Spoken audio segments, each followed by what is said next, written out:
Hello students, welcome to 24 वानी education. आज का जो हमारा सिंपल इजी टॉपिक है वो है मोल कॉन्सेप्ट। इजी टॉपिक है।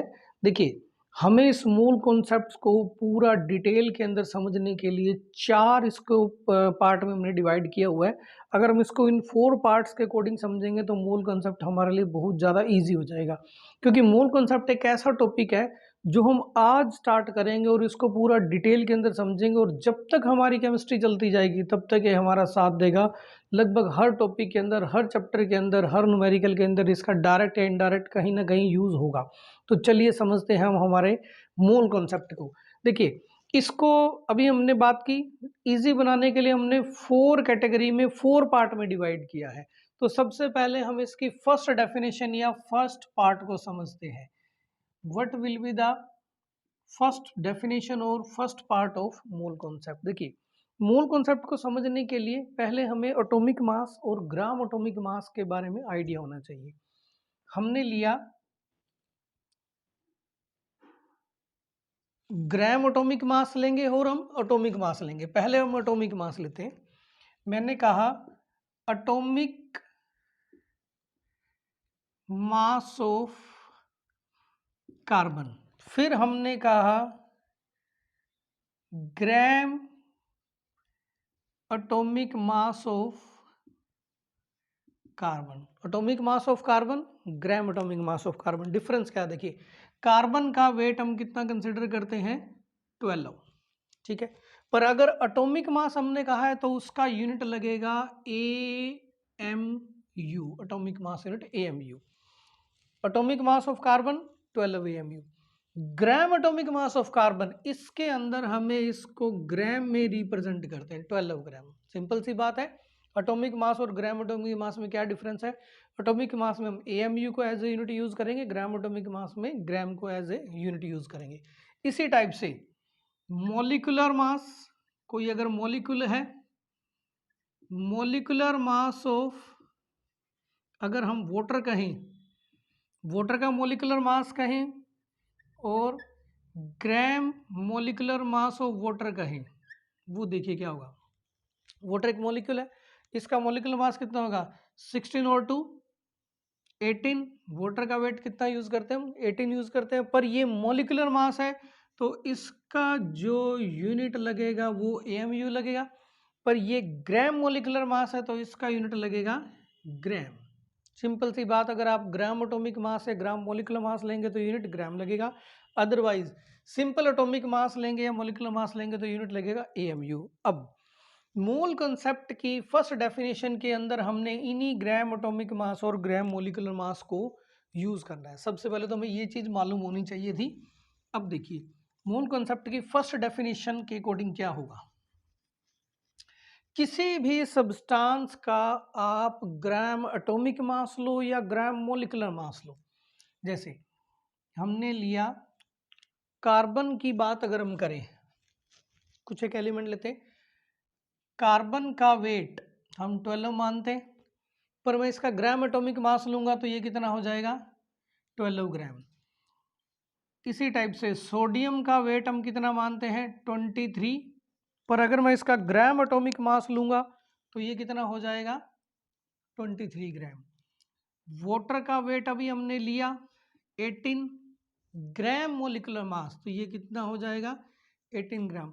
इसी टाइप से CO2 का अगर हम ग्राम मॉलिक्यूलर मास लें तो इसका वेट, कार्बन का 12, एक ऑक्सीजन का 16, 2 का 32 और 12 44 ग्राम हो जाएगा। यानी कि किसी भी सब्सटेंस का जो वेट है, अगर आप उसे ग्राम में रिप्रेजेंट करोगे तो वो उनकी 1 मोल अमाउंट का ही वेट होगा। Simple and easy point. किसी भी सब्सटेंस का जो वेट आपने ग्राम में यूज किया हुआ है, ग्राम एटॉमिक मास लिया हुआ है या ग्राम मॉलिक्यूलर मास लिया हुआ है, वो उनकी 1 मोल अमाउंट का ही वेट होगा।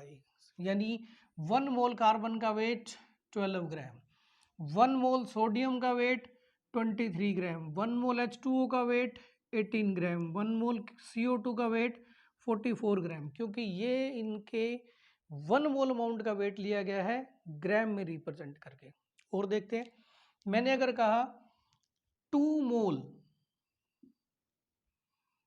2 मोल कैल्शियम हैज वेट, तो वो कितना होगा? देखिए कैल्शियम का वेट कितना है, कैल्शियम का वेट हम यूज करते हैं 40, पर हमें इसे लेना पड़ेगा किसके अंदर? ग्राम में। कैल्शियम का जो वेट 40 ग्राम है, किसी का जो वेट है अगर आप उसको ग्राम में रिप्रेजेंट करोगे तो उसके 1 मोल का वेट होगा। तो 1 मोल कैल्शियम का वेट 40 ग्राम, तो 2 मोल का वेट कितना हो जाएगा? इसका आंसर हमारे पास सिंपली आ गया 80 ग्राम। ठीक है, और देखते हैं। मैंने कहा 1 mole NaOH has weight, 1 mole NaOH का वेट। सोडियम का वेट हम कितना लेते हैं? 23, ऑक्सीजन का 16, हाइड्रोजन का 1, टोटल वेट कितना आ गया? 40, पर इसे हमें किस में लेना पड़ेगा? ग्राम में। तो ये कितना आ जाएगा? 40 ग्राम। Na का वेट 40 ग्राम, किसी का जो वेट होगा वो उनके 1 मोल का वेट होगा अगर आपने उसे ग्राम में रिप्रेजेंट किया। तो इसकी फर्स्ट डेफिनेशन हम चेक करते हैं। चाहे कोई भी हमारे पास एटम हो या कोई भी हमारे पास मॉलिक्यूल हो, अगर आपने उसके वेट को ग्राम में रिप्रेजेंट कर दिया तो वो उनकी 1 मोल अमाउंट का ही वेट होगा। चलिए डेफिनेशन देखते हैं हम इनकी। फर्स्ट डेफिनेशन क्या है? 1 mole is that amount of substance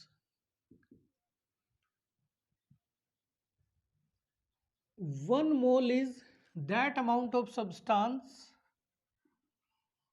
which have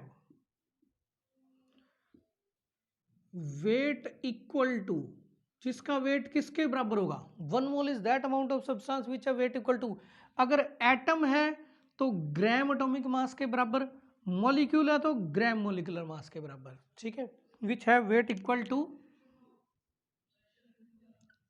gram atomic mass, which have weight equal to gram atomic mass अगर एटम हो तो, और ग्राम मॉलिक्यूलर मास अगर मॉलिक्यूल हो तो। ठीक है, किसी का भी जो वेट है आप उसे ग्राम में रिप्रेजेंट कर दीजिए तो वो उनके 1 मोल अमाउंट का ही वेट होगा। ये देखिए, और हम एग्जांपल करते हैं। मैंने कहा 1 मोल H2SO4 सल्फ्यूरिक एसिड का वेट। अब हम क्या करते हैं, इनका टोटल वेट निकाल लेते हैं H2SO4 का। जितना वेट निकलेगा उसे ग्राम में रिप्रेजेंट कर देंगे तो 1 मोल का वेट होगा। एक हाइड्रोजन का 1, 2 का 2, सल्फर का वेट 32, 1 ऑक्सीजन का 16, 4 का 64, टोटल वेट कितना आ गया हमारे पास? 98। तो यानी हम ये कह सकते हैं कि इसका 1 मोल का वेट कितना हो जाएगा? 98 ग्राम हो जाएगा। ये बिल्कुल सिंपल सी डेफिनेशन है। किसी भी सब्सटेंस का जो वेट है वो उसके अगर ग्राम में रिप्रेजेंट किया जाएगा तो वो उनकी 1 मोल अमाउंट का ही वेट होगा ये। ठीक है, चलिए मैंने कहा 5 mole NH3 has weight, 5 mole ammonia का वेट। ठीक है, तो सबसे पहले हम NH3 का वेट देख लेते हैं। अगर हमें एक NH3 का वेट मालूम है तो 5 का भी निकाल सकते हैं। NH3 का वेट कितना निकलेगा? नाइट्रोजन का 14, 3 हाइड्रोजन का 3, तो टोटल कितना हो गया? 17। यानी कि हम ये कहेंगे 1 मोल अमोनिया अगर हमारे पास है तो उसका वेट कितना होगा? 17 ग्राम होगा। ठीक है, क्योंकि अमोनिया का वेट 17 है, ग्राम में रिप्रेजेंट कर दिया तो 1 मोल का वेट बन गया। तो फिर 5 मोल अमोनिया का वेट कितना होगा? 1 का अगर 17 ग्राम है तो 5 का कितना हो जाएगा? 17 इंटू 5, 85 ग्राम। ठीक है, अगर 1 मोल का पता है फिर तो हम कितने मोल का भी निकाल सकते हैं। फर्स्ट पॉइंट डेफिनेशन क्लियर हुई।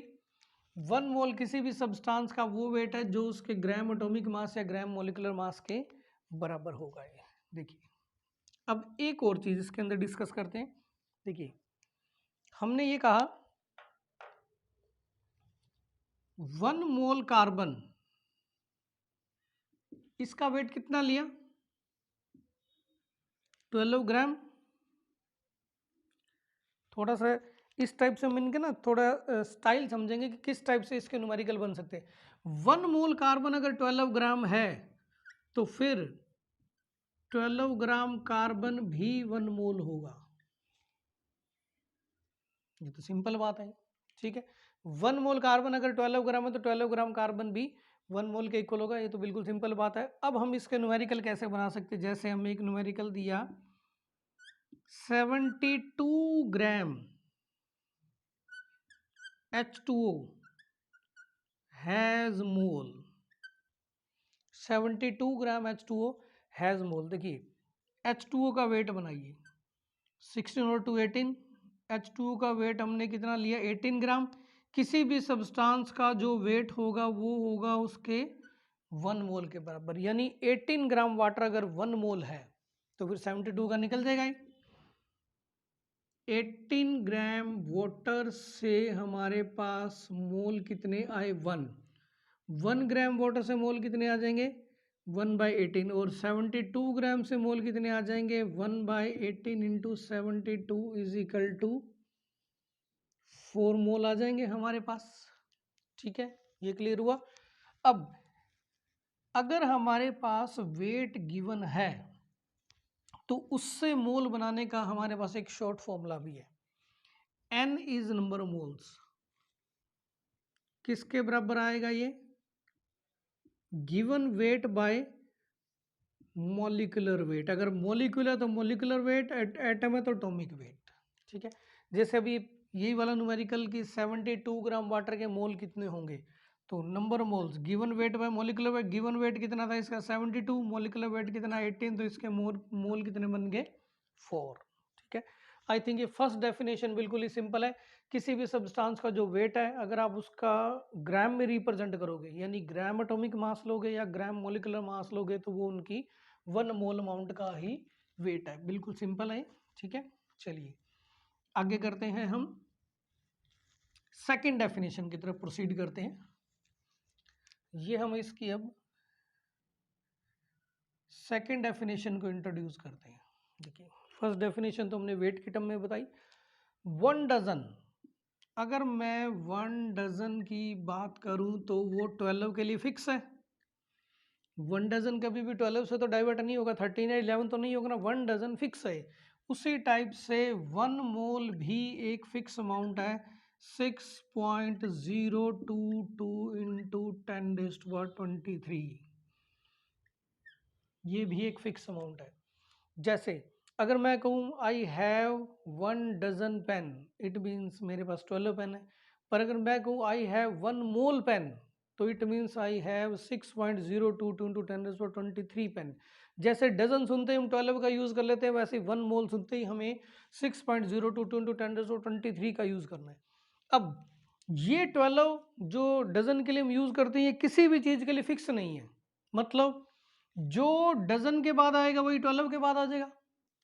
मैंने कहा आई हैव 1 डजन पेन तो 12 पेन, 1 डजन एप्पल तो 12 एप्पल, 1 डजन कार तो 12 कार।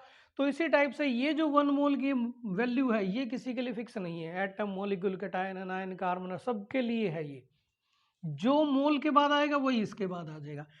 1 मोल कार्बन तो इतने कार्बन, 1 मोल CO2 तो इतने CO2, 1 मोल पेन तो इतने पेन, 1 मोल एरोप्लेन तो इतने एरोप्लेन।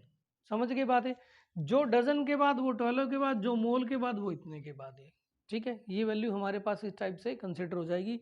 बात सिर्फ ये है कि 1 मोल एक क्वांटिटी है। कितनी क्वांटिटी है? 6.022 इंटू 10⁻23 क्वांटिटी, ठीक है।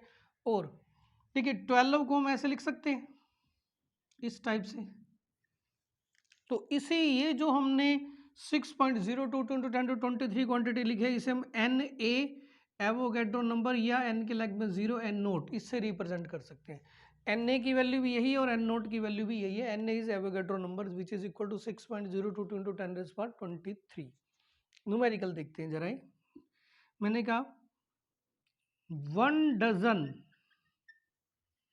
कार्बन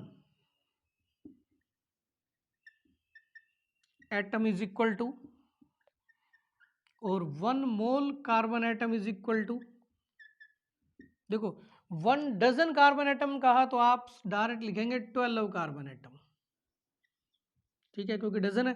पर 1 मोल कार्बन एटम लिखेंगे तो आप लिखेंगे 6.022 इंटू 10⁻23 कार्बन एटम। अब इतनी बड़ी क्वांटिटी को आप Na Avogadro number of carbon atom भी लिख सकते हो, या N0 कार्बन एटम भी लिख सकते हो, एक ही बात है। जैसे डजन सुनते ही आपने 12 यूज किया, तो 1 मोल सुनते ही आपने ये क्वांटिटी यूज की है। ठीक है, बिल्कुल सिंपल सी डेफिनेशन है। सेकंड भी कि 1 मोल किसी भी सब्सटेंस की वो अमाउंट है जिसके अंदर कितने पार्टिकल्स होंगे, उसके अंदर 6.022 इंटू 10⁻23, वो चाहे एटम हो, मॉलिक्यूल हो, कैटायन हो, एनायन हो, या कोई भी आयन हो।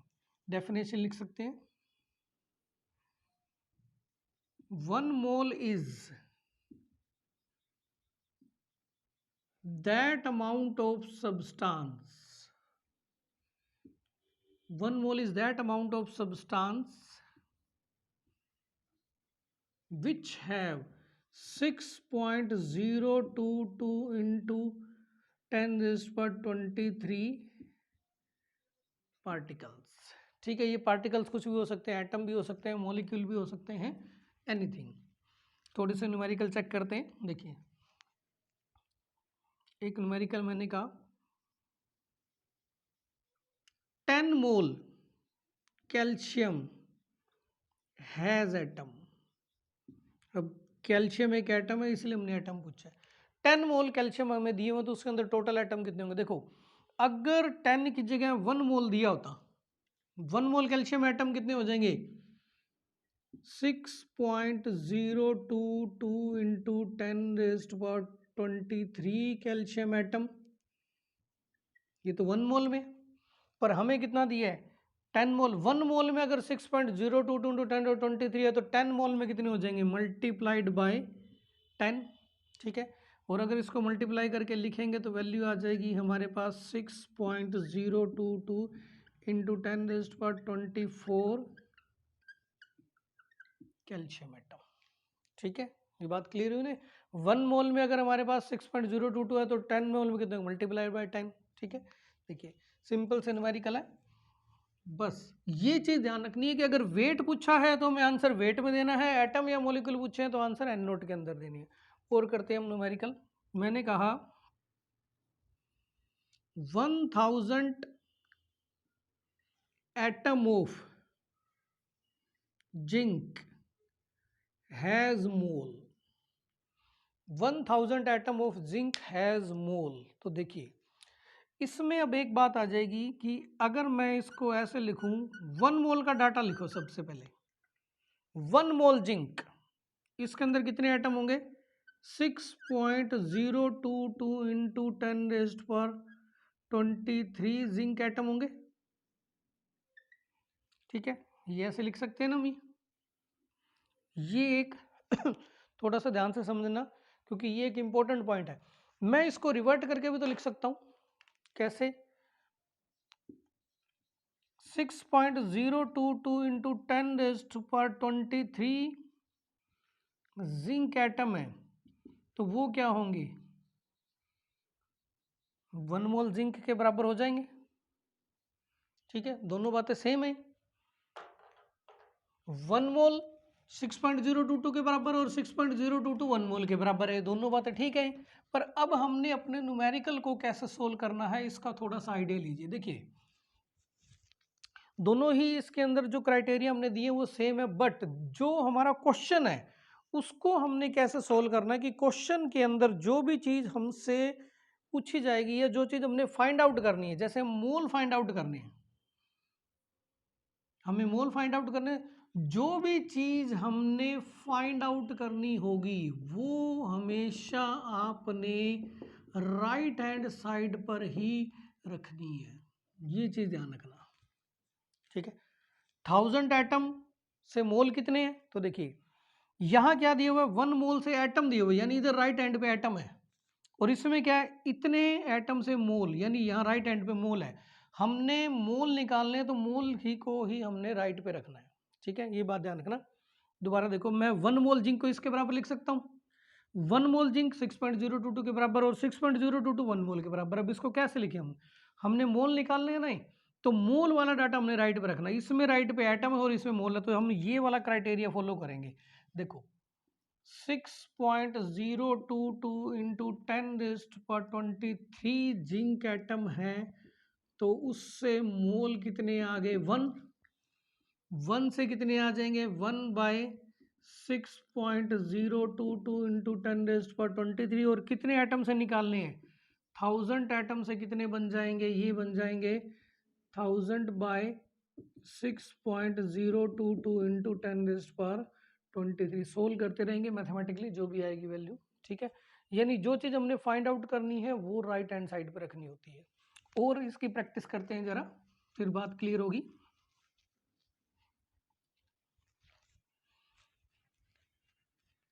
देखिए, इसमें सिर्फ कंफ्यूज नहीं होना है कि जो डाटा में गिवन है उसके अकॉर्डिंग ही वर्क करना है। मैंने कहा 1 मोल कैल्शियम हैज वेट, ठीक है। फिर मैंने कहा 1 mole calcium has atom,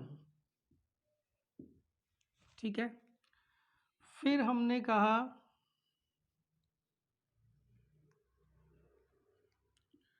10 mole calcium has atom. फिर हमने कहा 20 मोल कैल्शियम हैज वेट।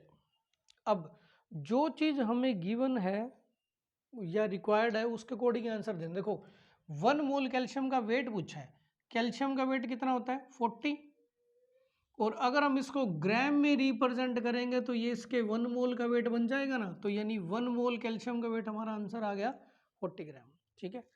अब 1 मोल कैल्शियम में एटम कितने हैं? अब इसने एटम पूछे हैं, अब हम आंसर वेट में नहीं देंगे, अब हम आंसर देंगे 6.022 में, क्योंकि जैसे 1 डजन 12 है, 1 मोल कितना होता है? 6.022 इंटू 10⁻23। तो 1 mole calcium has atom 6.022 into 10⁻23 calcium atom. देखो बात समझ में आई ना।